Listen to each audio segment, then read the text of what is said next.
My mother-in-law is a piece of work. She's rich and never approved of me marrying her daughter. I'm an average guy, average job, average apartment. No King Solomon, but I do all right for myself. Still, she was always throwing money and my inadequate amount of it in my face. When I'd asked for her daughter's hand, she told me I could never give her daughter the type of lifestyle she was used to. I don't know why, but I told her I could and would keep up, and she's held me to it ever since. So I was taken aback when it came time for her birthday that she asked us only for a cake. Usually, she wanted something expensive like a day tour on a yacht or a 4-digit purse, forcing us to go into debt and max out our credit cards to oblige. But this year she was keeping it low-key with a simple birthday party at her house. Immediately I agreed, thinking I could order one from our local grocer. Then she whipped out her phone and started showing me the kind of cake she wanted, making me plummet into instant regret. It wasn't just a regular birthday cake, but a 3-by-3-foot cake in the shape of a giant cheese wedge, topped with candles and a hole drilled underneath so you could wear it like a hat. It was the stupidest thing I'd ever seen, but apparently all the rage amongst my mother-in-law and her friends, who were each ordering these cakes for their birthdays, gaining popularity with their inner circle as their photos were making the rounds on social media.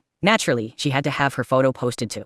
The baker who makes the cake is some French pastry chef that's said to be famous, though I'd never heard of him. He only took custom orders, and she told me we'd need to order fast because he got booked up quickly. She was all smiles as she gave me the pastry chef's contact info and thanked me. It was the first time she'd really smiled at me, and I don't know why, but a part of me felt obligated to do this for her. The next day, I called the pastry chef, only to discover this damn cake cost over $8,000 plus labor and delivery fees. Is it made of gold? I asked. No, but if you want gold leaf filling, that'll cost an extra $2,450. The receptionist on the phone told me. Strapped, because the cake was more than our personal savings, I racked my brain for a solution and called an old friend. I went to college with a guy studying catering and asked if he could help. He told me to send the pictures of the cake, and about 10 minutes later he sent a text back. No problem. He said, I can do it for $500. It was still hurt, but was a far cry less than $8,000. The night of the party, my wife and I get dressed up and headed to my mother-in-law's for the party. All of her friends were there and all they could talk about was this cake. When is it coming? Who's going to take a picture with it? Wait till you taste the Bavarian cream that's served with it.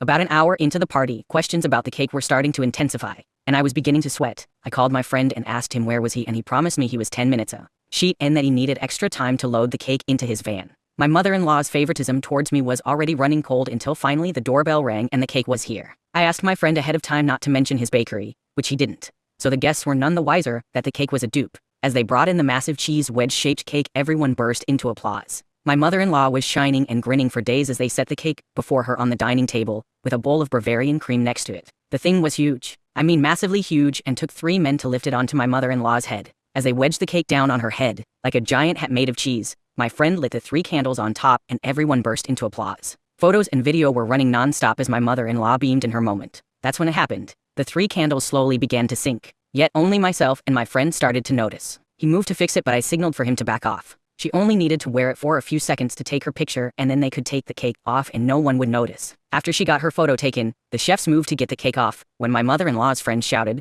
"Wait, let's get a group photo," crowding out the bakers. The ladies all leaned in, and that's when it happened. The candles fell right through the cake, ripping it into pieces, and smashing all over my mother-in-law and her friends. To make matters worse, one of the candles fell into a glass of wine, setting the table on fire. It was a disaster. Cake and appetizers went up in flames in a matter of seconds. I grabbed the fire extinguisher from her kitchen and put it out before anyone got hurt. My mother-in-law and her friends were covered in cake, and in the confusion, my mother-in-law somehow got the Bavarian cream all over her dress. Needless to say, we left the party early. My mother-in-law didn't speak to us for 2 weeks. Not that I missed her, but a strange thing happened. We started getting calls from her friends asking where I'd gotten my imposter cake from. Apparently the disaster at my Mills party had gotten so popular that her friends were staging disaster moments at brunches, shopping sprees, and weekend getaways and posting them online. But none of them could top the cake incident or my heroic moment in which I put the fire out. My online nickname is now Blaze Heart.